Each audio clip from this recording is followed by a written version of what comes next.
कारीगर के बारे में, दिवाली मिलन के बारे में उन्हें जो भी कुछ कहना है, ये सारे लोग बहुत उत्सुक हैं उन्हें सुनने के लिए।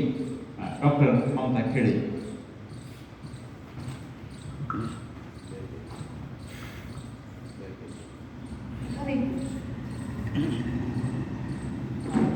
महाराष्ट्री को प्रणाम करती हूँ और हमारे साधुश्री बिहारी जी को भी प्रणाम करती हूँ। मंदिर के प्रांगण सनातन पद्धति में सदा विचार विमर्श, शास्त्रार्थ, कटु हो गए तर्कों के अस्त्र और उनसे निकले संवाद और उन संवादों से निकली हुई संस्कृति के लिए आदिमकाल से साक्षी रहे हैं। भगवान सत्यनारायण अवतार नहीं है, अवधारणा है जो भारतीय जनमानस से निकली और इसलिए हमारा सबसे प्रिय देवता है। नीमच में जैसा कि मुझे बताया गया कि नीमच जिले के दूसरी जगह से भी बनासा से आए हुए हैं, इसलिए जो प्रबुद्धजन हैं उनके भीतर की प्यास और उनकी निष्ठा या एक अंदर की तड़प जिसको कहते हैं, ये इस बात का प्रतीक है कि हम किसी एक संगोष्ठी के लिए यात्रा करते हैं, समय निकालते हैं और परिवार का दान करते हैं। तो आप सभी प्रबुद्धजनों को मैं प्रणाम करती हूँ और मैं इसी लालच में आई थी कि नीमच के अदीबों से भेंट होगी। जिस दिन प्रमोद जी ने बात किया था उस दिन सब सामान्य था और अगले 3 दिन क्षेत्र में हुई एक मृत्यु की वजह से बड़ा आंदोलित सा है और हम लोग आज रात को भी मैं 1:30 बजे तक जगी थी। इसलिए जैसे ही आपका एक मिस कॉल आया तब मुझे ध्यान आया कि मुझे वहाँ जाना चाहिए था, इसलिए क्षमा चाहती हूँ। कोई पूर्व तैयारी नहीं है, आप सभी की बातों से ही कुछ बातें ली हैं और मैं आपके समक्ष निवेदित करूँगी। आपकी अनुजा हूँ, छोटी बहन हूँ, इसलिए कोई वैसे विद्वत वक्तव्य का दावा मेरा नहीं है, लेकिन वही हमारे भीतर की व्यथाएँ, कुलबुलाहट जो समय समय पर आती हैं उसी को बात करूँगी। भगवत पादाचार्य आचार्य का विग्रह यहाँ देखने को मिला। वेदांत की प्रतिस्थापना के बाद अद्वैत को प्रतिष्ठित करने के बाद यदि द्वैताद्वैत को भी इस देश ने स्वीकार किया तो इसका मतलब है कि हमारा समाज, संस्कृति और हम सब बहुत मजबूत हैं और बड़े संघर्ष के साथ में बड़े ज्वाजल्यमान दीप लेकर आए।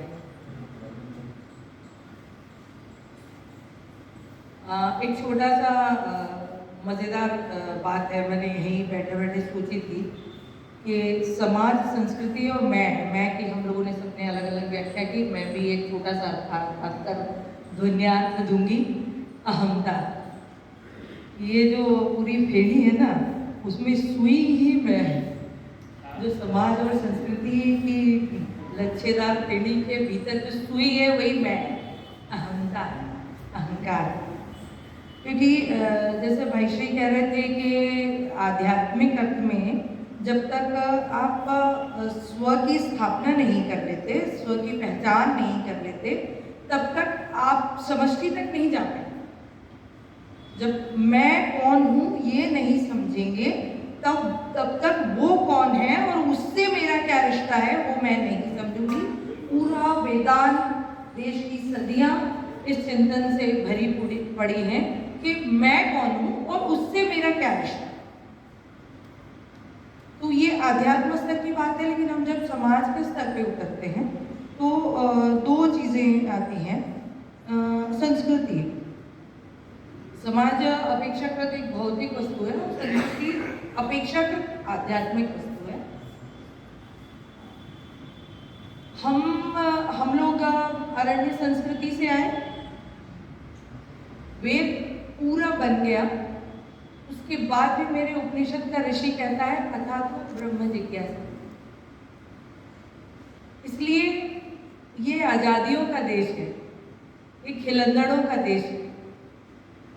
यहाँ निषेध उतना पक्का नहीं है जैसा दूसरी संस्कृतियों में।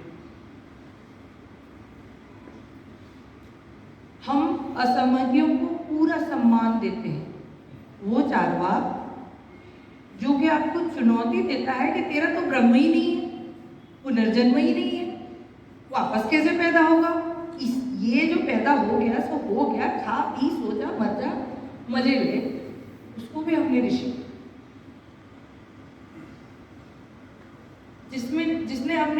जिसे हम जिन दर्शनों ने, जैन दर्शन और बौद्ध दर्शन ने हमारे पूर्व की सारी प्रतिस्थापनाओं को नकार दिया, उनको भी हमने अवतार।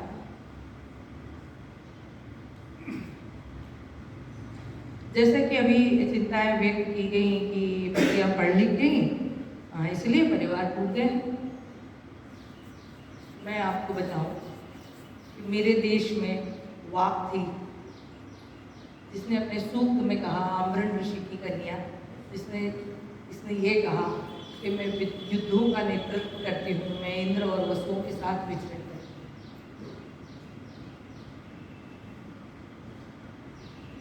हूँ, मैं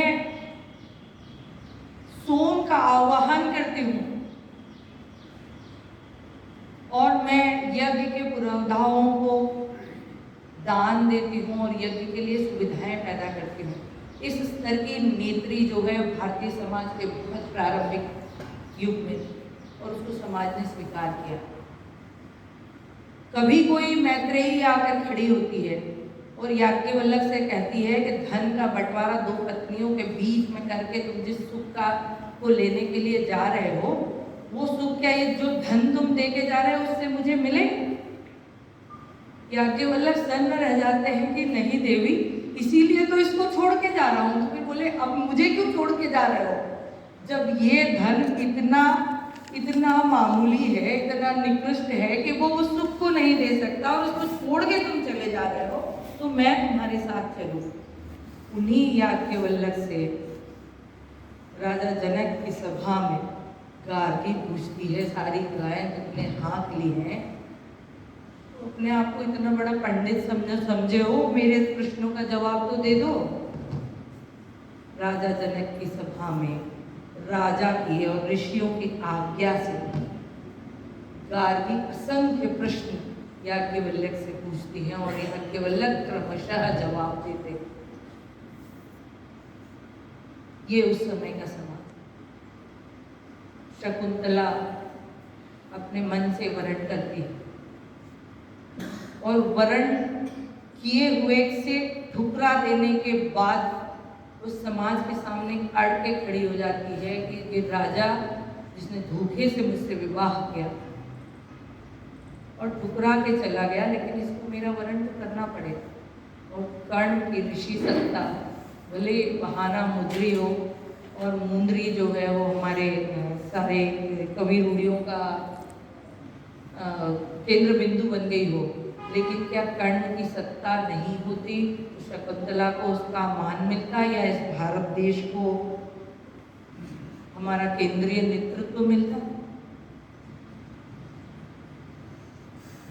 प्रश्न जड़ हो जाने का। मेरे घर में अभी इस समय मेरे 85 वर्ष के फूफा ससुर आए हुए हैं। मेरे ससुर जी 82 वर्ष के मेरे साथ, हम लोग के साथ रहते हैं, हम लोग उनके साथ रहते हैं।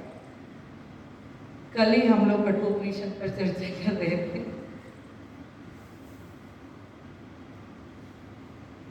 तो वो यही कह रहे थे, भगवत्पाद रामानंदाचार्य जी की टीका वो पढ़ रहे हैं इस समय कठोपनिषद, तो वो यही कह रहे थे कि इतना हमारा मतलब उपनिषद का जमाना यदि बहुत वैज्ञानिक तरीके से भी देख लिया जाए तो ईसा से 2-3-4 हज़ार साल पुराना तो पक्का है ही है, और श्रुति परंपरा और कितने पुराने समय से चल रही थी हम नहीं कह सकते।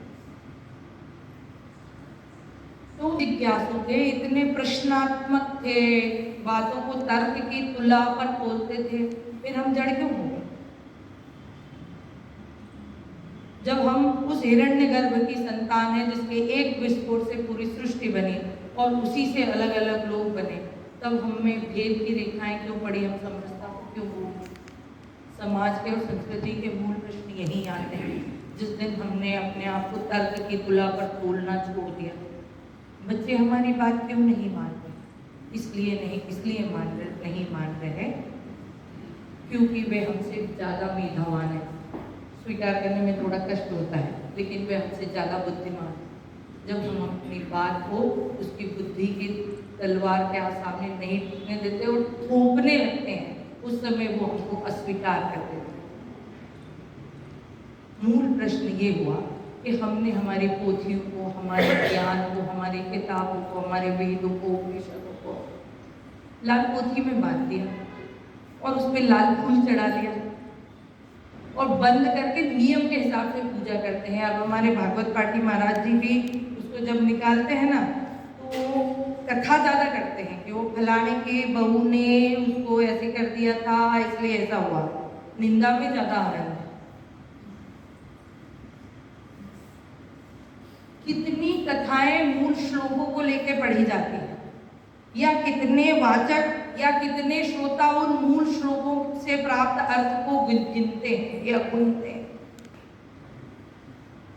क्षरण का, भेद का नीचे चले जाने का कारण है क्योंकि हमने कुछ चीजों की प्रतिस्थापना कर दी कि यही है और इसके अलावा कोई और स्वीकार नहीं है, जबकि मूल रूप से भारतीय समाज वो नहीं। हमारा धर्म धारयति इति धर्म, मजहब नहीं, रिलीजन नहीं, हम कल्चर नहीं, हम संस्कृति। जैसे भाई साहब अभी कह रहे थे, संस्कृति का मतलब कि जो कृति है उसमें लगातार परिष्कार किया जाए, उस सुधारा जा सके, उसे और बेहतरी के लिए युगानुरूप प्रयास किए जा सके। इसलिए हम जिंदा और आज भी सर्वश्रेष्ठ होने का दावा ठोकते हैं और दावा है। क्यों? क्योंकि मैं जैसे अभी कह रही थी कि वेदों की रचना के बाद भी मेरे उपनिषद के ऋषियों को ये छूट थी कि वो ये बोले कि ब्रह्म वायु है, कि आकाश है, कि पृथ्वी है, कि अग्नि है, या इससे कुछ और ऊपर है। आओ हम इस पे चिंतन